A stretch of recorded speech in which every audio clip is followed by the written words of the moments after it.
Langit di desa Tenajar selalu kelabu di bulan-bulan menjelang musim penghujan. Kabut turun lebih awal, menyusup dari sela-sela pepohonan hutan sebelah timur, menggulung jalanan tanah dan sawah-sawah yang mulai mengering. Di sanalah, di ujung dunia yang hampir tak tersentuh sinyal dan cahaya kota, tinggal seorang gadis bernama Amara, 17 tahun. Ia tidak lahir di desa itu. Amara dan ibunya pindah ke rumah warisan almarhum kakeknya 3 bulan lalu, setelah sebuah kecelakaan merenggut ayah dan adiknya di kota. Ibunya memilih pelarian yang sunyi, jauh dari gedung bertingkat dan bunyi sirine, tempat yang katanya bisa menyembuhkan luka. Tapi bagi Amara, desa Tenajar seperti kuburan hidup yang terbungkus nostalgia orang tua. Setiap sore, Amara berjalan kaki melewati kebun bambu menuju ujung jalan desa. Di sana, ada lapangan kosong yang ditumbuhi ilalang dan satu hal yang tak masuk akal. Sebuah tangga tua berdiri sendiri di tengah lapangan itu, tanpa bangunan, tanpa tiang penyangga, seolah-olah dibangun untuk menuju langit atau jurang tak terlihat.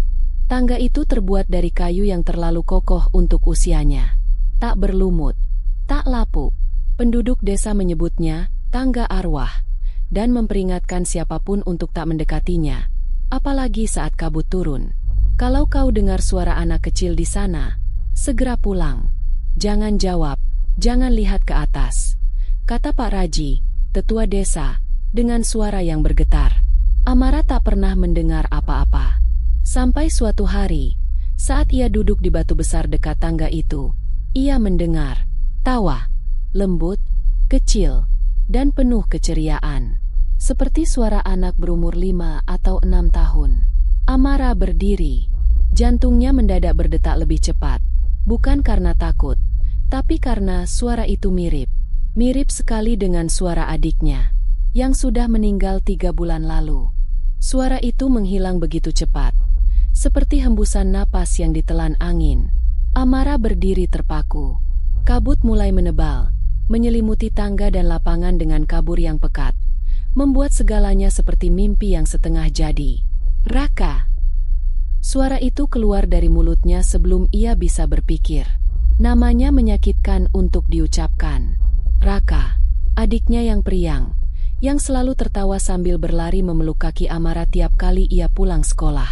Tak ada jawaban, hanya desir angin dan gemeretak daun-daun bambu dari kejauhan. Tapi Amara tahu apa yang ia dengar.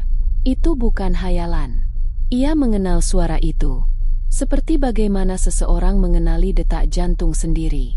Malam itu, Amara menceritakan kejadian itu pada ibunya. Tapi seperti biasa, ibunya menutup telinga dan mengalihkan topik. Sejak kecelakaan itu, ibunya berubah menjadi bayangan dari dirinya sendiri, menyendiri, menatap kosong ke dinding rumah tua, dan menyuruh Amara, jangan mencari hal-hal yang sudah seharusnya dikubur. Amara tidak menyalahkan ibunya. Duka memang menua dengan cara yang berbeda pada setiap orang. Tapi ada sesuatu di dalam dirinya yang tidak bisa diam. Sesuatu yang menolak menerima kenyataan bahwa suara Raka hanyalah ilusi. Keesokan harinya, ia bertanya pada beberapa anak desa tentang tangga itu. Kebanyakan menolak berbicara. Sebagian lagi langsung menyilang-nyilangkan jari mereka di udara, semacam penangkal bala. Tapi satu anak kecil yang duduk di tepi warung, sambil memakan permen tebu, berkata lirih. Dulu ada anak kecil yang naik ke atas tangga itu. Terus, dia nggak turun-turun. Ibunya masih suka ke sana setiap malam. Nyariin. Siapa namanya? Anak itu menggigit permennya, lalu berkata, namanya Raka, Kak. Amara membeku. Matanya membelalak. Tidak mungkin. Raka adikku meninggal di kota. Di kecelakaan itu. Aku melihatnya. Tapi saat ia menoleh lagi, anak yang tadi berbicara sudah tidak ada. Malam itu, Amara tidak bisa tidur. Suara anak kecil yang tiba-tiba muncul, pernyataan bocah di warung tentang Raka, dan kabut yang semakin tebal setiap hari, semuanya memaksa pikirannya bekerja lebih keras dari yang seharusnya. Ia membuka album lama yang disimpan ibunya dalam lemari tua yang penuh debu. Halaman demi halaman ia buka, menelusuri setiap foto masa kecilnya bersama Raka. Tapi yang membuat jantungnya berhenti sejenak adalah semua foto Raka tidak ada. Foto-foto yang seharusnya menampilkan adik kecilnya itu kosong. Ada ruang kosong di sebelah Amara, di mana Raka biasa berdiri. Tangannya terjulur seperti memegang sesuatu, atau seseorang, tapi siapapun itu telah terhapus. Ini nggak mungkin. Ia membuka akta kelahiran, sertifikat sekolah lama, bahkan catatan rumah sakit. Nama Raka tidak ada dimanapun. Seolah-olah adiknya memang tidak pernah lahir. Dengan napas memburu, Amara berlari ke kamar ibunya. Ia mengguncang tubuh ibunya yang terbaring di ranjang. Bu, Raka. Raka kemana, Bu? Kenapa nggak ada foto dia? Kenapa nggak ada catatannya? Ibunya membuka mata, menatap Amara dengan pandangan kosong. Mata orang yang kehilangan terlalu banyak. Amara, kamu anak tunggal, jawab ibunya, dengan suara datar. Kita tidak pernah punya anak laki-laki. Amara mundur satu langkah. Bu, aku ingat. Aku ingat Raka. Dia meninggal waktu itu, di mobil. Ibunya menutup telinganya, menggigil. Berhenti. Sudah cukup suara-suara itu. Aku pindah ke sini supaya kita terbebas dari semua ini. Suara-suara itu? Amara menatap ibunya lebih lama. Ada sesuatu dalam ucapannya, sesuatu yang membuatnya sadar. Ibunya juga pernah mendengar suara itu, tapi memilih untuk lari, bukan mencari tahu. Malam itu, Amara duduk di tepi ranjang sambil memeluk lututnya. Ia menatap keluar jendela. Dari kejauhan, dari arah hutan suara itu terdengar lagi. Tawa kecil, disusul dengan suara yang lebih lirih, seperti bisikan. Kak Amara main yuk. Amara berdiri di depan tangga itu lagi. Untuk pertama kalinya, ia datang malam-malam. Kabut menyelimuti tanah sampai mata kaki, dan angin membawa bau kayu basah serta bunga Kamboja yang entah dari mana datangnya. Tangga itu berdiri seperti biasanya. Tinggi, tua, menantang. Ia melangkah pelan, membawa senter kecil dan selembar foto kosong, tempat di mana dulu seharusnya ada wajah Raka. Kalau kamu memang di sini, Raka kasih tahu aku, bisiknya. Dan suara itu menjawab, pelan, dekat. Kak Amara. Amara menoleh cepat ke atas. Tidak ada apapun. Tapi suara itu datang dari anak tangga ketiga. Tanpa sadar, kakinya melangkah. 1 anak tangga. 2, 3. Saat kakinya menyentuh langkah ketiga, lampu senternya mati mendadak. Langit menjadi gelap sempurna. Kabut naik hingga menutup wajahnya. Napasnya berembus cepat. Dada sesak. Lalu suara-suara itu datang. Dari segala arah. Tertawa. Tangisan. Jeritan. Bisikan. Nama-nama yang tak ia kenali. Dan di tengah semuanya, satu suara yang paling jelas. Jangan naik lagi. Amara menjatuhkan diri. Berpegangan pada sisi tangga. Berusaha turun. Tapi tangga itu berubah. Langkahnya memanjang, menjauhkan kaki dari tanah. Seolah-olah setiap ia hendak menapak, anak tangga itu mundur 1 inci. Jangan naik lagi. Suara itu berubah menjadi raungan. Dengan sisa tenaga dan nyali, Amara menjatuhkan tubuhnya ke belakang, jatuh ke tanah. Tangga itu kembali diam. Kembali menjadi tangga tua di tengah kabut. Tapi Amara tahu sekarang, tangga itu bukan benda mati. Ia memilih siapa yang boleh naik, dan ia tidak suka ditantang. Amara menatap ke arah tangga yang samar. Kali ini ia tidak takut. Ia hanya merasa lebih dekat. Seolah jarak antara dirinya dan Raka sudah tinggal beberapa langkah lagi. Sejak malam ia menaiki tangga itu, Amara berubah. Bukan secara kasat mata, tapi ada sesuatu dalam dirinya yang terasa retak. Ia mulai mendengar suara-suara bahkan saat matahari masih tinggi. Tawa kecil, bisikan di balik tembok kamar.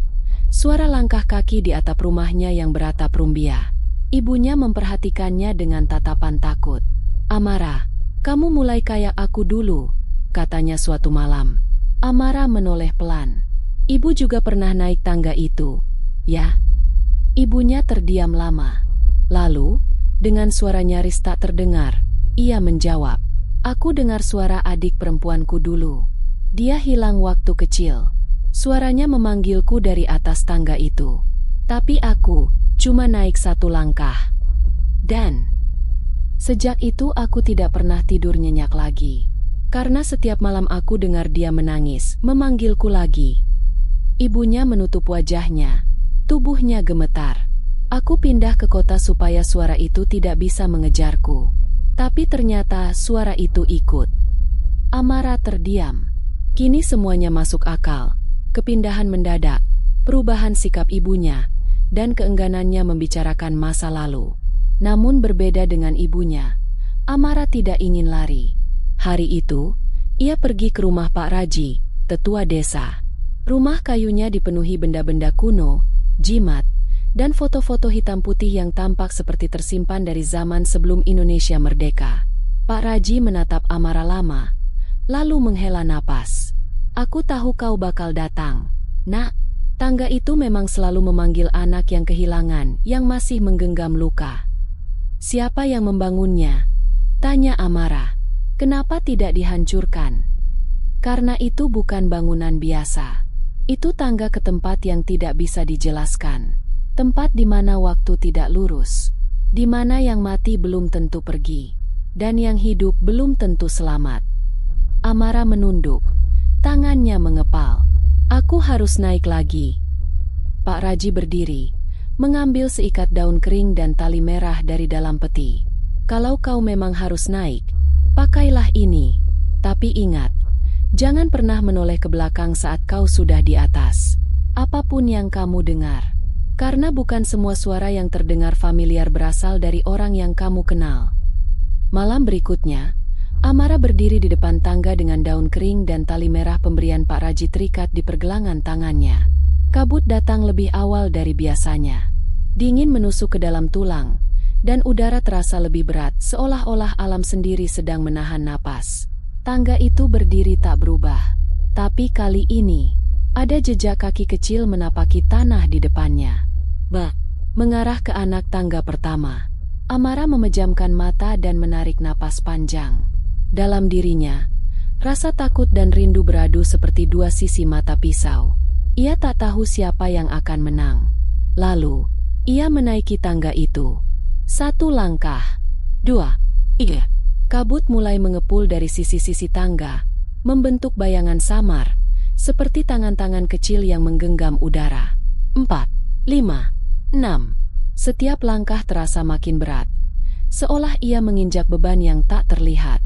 Suara tawa mulai terdengar lagi. Lalu bisikan. Nama-nama. Raka. Raka. Amara berusaha fokus, menatap ke atas. Tangga seolah tak berujung. Tapi ia tahu, di suatu titik, akan ada sesuatu. Sesuatu yang menunggu. 7, 8, 9. Langkah ke-10. Ia berhenti. Dan dari balik kabut, suara itu muncul lagi. Kak Amara, aku kedinginan, aku di belakang kakak. Tangannya gemetar, matanya mulai berkaca. Raka, lihat aku, kak, aku takut. Amara hampir menoleh. Tapi suara Pak Raji terngiang di kepalanya. Jangan pernah menoleh ke belakang, apapun yang kamu dengar. Dan saat itu juga, tawa kecil berubah menjadi jeritan panjang yang memilukan. Jeritan yang menggores telinga, seperti kuku mencakar besi. Suara itu tak lagi terdengar seperti Raka, tapi seperti sesuatu yang meniru Raka, dan gagal. Amara menangis, tapi tetap menatap ke atas. Lalu, di langkah ke-13, kabut mulai menipis.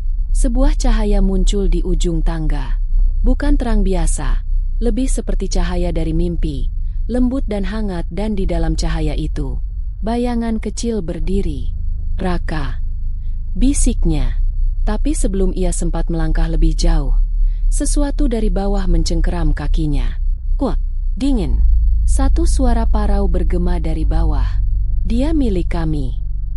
Cengkeraman itu dingin seperti batu nisan yang lama terkubur.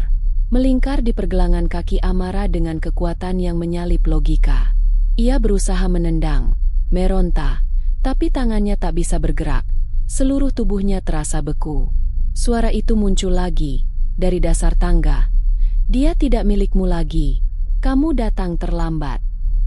Amara menunduk. Kabut di bawah menggelap. Bukan hanya kelam, tapi kosong. Tak ada tanah. Tak ada dasar. Hanya kehampaan yang menganga, siap menelan siapapun yang jatuh dari anak tangga ini. Di atas, cahaya tempat Raka berdiri mulai memudar. Kak Amara, tolong aku. Suara itu lemah. Bukan seperti makhluk yang menipu, tapi benar-benar Raka. Penuh rasa takut, penuh luka. Amara menggigit bibirnya hingga berdarah.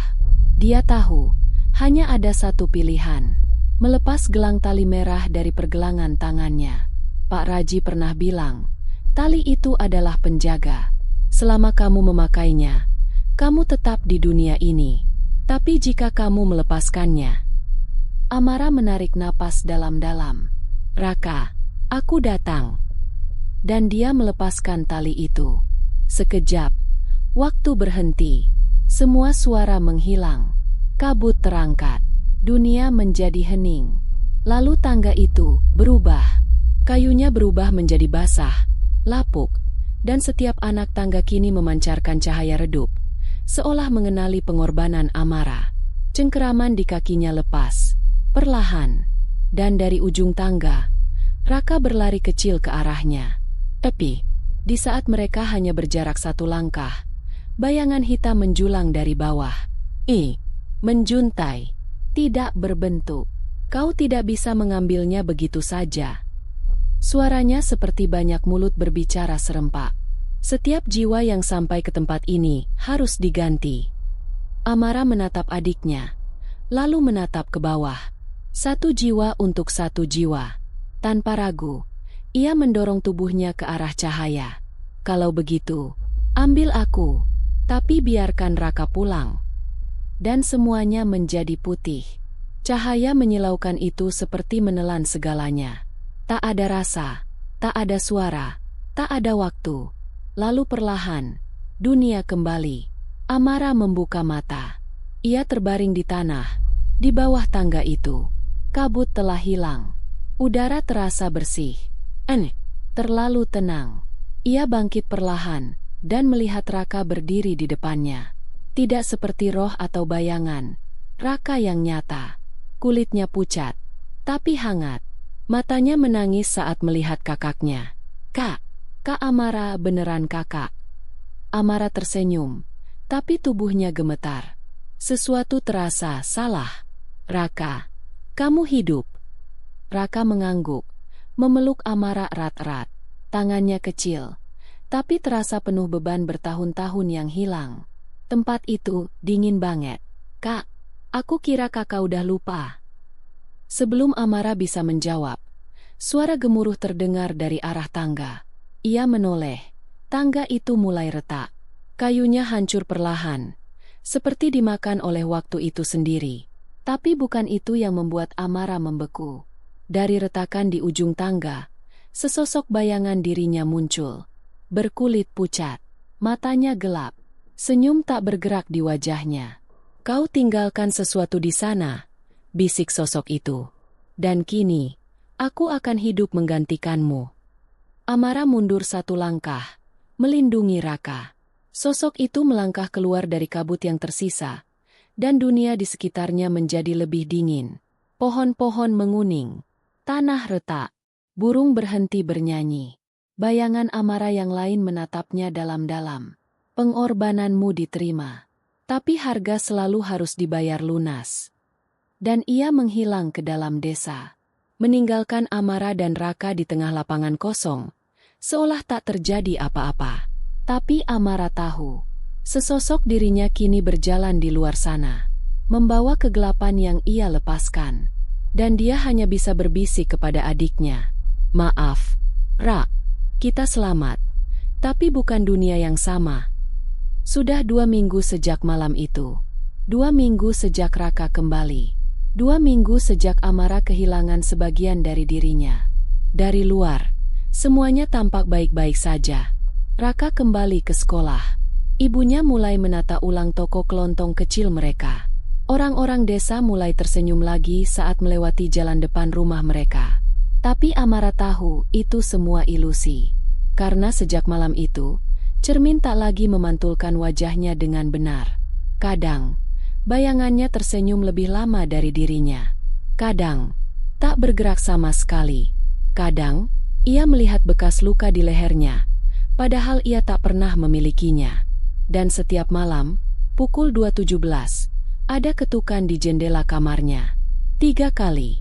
Selalu 3 kali. Pelan. Lalu diam. Ia sudah menaruh garam, sesajen, bahkan daun-daun dari Pak Raji. Tapi ketukan itu terus datang. Dan suatu malam, ia memberanikan diri membuka tirai jendela. Di luar tidak ada siapa-siapa. Tapi di kaca jendela, ada jejak tangan dari dalam. Hari itu, ia kembali ke rumah Pak Raji. Lelaki tua itu tampak jauh lebih lelah dari terakhir kali mereka bertemu. "Pak, apa yang saya bawa pulang waktu itu?" Pak Raji tak langsung menjawab. Ia mengambil selembar kertas dari dalam laci, menyerahkannya pelan. Sebuah gambar. Gambar kuno dari arsip desa. Sebuah ritual pemanggilan arwah. Di bawahnya tertulis, jiwa yang ditarik paksa dari tempatnya akan meninggalkan ruang kosong. Dan ruang kosong itu akan terisi oleh sesuatu yang lain. Amara menelan ludah. "Pak, kalau yang kembali itu memang Raka, lalu siapa yang aku lihat di cermin?" Pak Raji hanya menatap kosong keluar jendela dan menjawab pelan, "Kadang, yang kembali memang tubuhnya, tapi jiwanya belum sepenuhnya pulang. Atau lebih buruk, ada yang ikut pulang bersamanya." Amara kembali ke rumah. Raka sedang tertidur. Wajahnya tenang, tapi di bawah selimut, ia menggenggam sesuatu. Amara membuka perlahan. Sebuah potongan kain, tali merah, yang seharusnya dia lepaskan. Tapi entah bagaimana kini kembali. Fajar menyapa desa Karangjati dengan kabut tipis dan sunyi yang aneh. Sejak malam itu, Amara tak lagi melihat cermin. Ia menutup semua permukaan reflektif di rumah. Bahkan layar ponsel pun ia pecahkan. Ia tahu sesuatu masih bersamanya. Tapi ia juga tahu ia tak bisa lari lagi. Raka mulai berubah. Bukan secara fisik, ia tetap Raka kecil yang hangat dan manis. Tapi kini, setiap malam ia berbicara dalam tidur. Dalam bahasa yang Amara tak mengerti. Dalam suara yang terkadang bukan miliknya sendiri. Suatu malam, Raka memanggilnya. Matanya setengah terpejam. "Tangga itu belum selesai, Kak." Amara memeluknya, menahan napas. "Tenang, kakak di sini. Gak ada yang bisa nyakitin kamu lagi." Tapi di dalam dirinya, ia tahu, itu bukan jaminan. Hari-hari berlalu. Orang-orang di desa mulai bermimpi hal yang sama. Mimpi tentang tangga yang memanggil dari balik kabut. Tangga yang berdiri di tengah ladang kosong. Padahal ladang itu kini sudah jadi perumahan. Anak-anak mulai menggambar tangga di dinding sekolah. Selalu 13 anak tangga. Selalu ada sosok kecil di ujungnya. Dan suatu pagi, ketika Amara hendak membuka jendela kamar, tangga itu muncul kembali. Tepat di tengah halaman belakang rumahnya. Kayunya bersih, baru, tidak ada debu, tidak ada akar. Dan di anak tangga ketiga, tali merah itu terikat rapi. Amara hanya berdiri di ambang pintu. Tubuhnya lemas, tapi matanya penuh kesadaran. Ia tersenyum kecil, lalu berkata pada dirinya sendiri, "Kalau dunia tak bisa membiarkanku tenang, maka aku akan pastikan tak ada lagi yang perlu naik." Lalu ia membakar tangga itu, dari atas sampai bawah, dengan minyak tanah dan api. Api itu tak bersuara, tapi kabut yang muncul kembali menangis. Tangga itu hilang keesokan paginya. Hanya bekas abu dan tanah hangus yang tertinggal. Tapi malam itu, saat Amara menatap jendela yang kini terbuka, ia melihat dirinya sendiri berdiri di luar jendela. Tersenyum, diam, lalu berjalan menjauh. Masuk ke kabut yang turun tanpa hujan.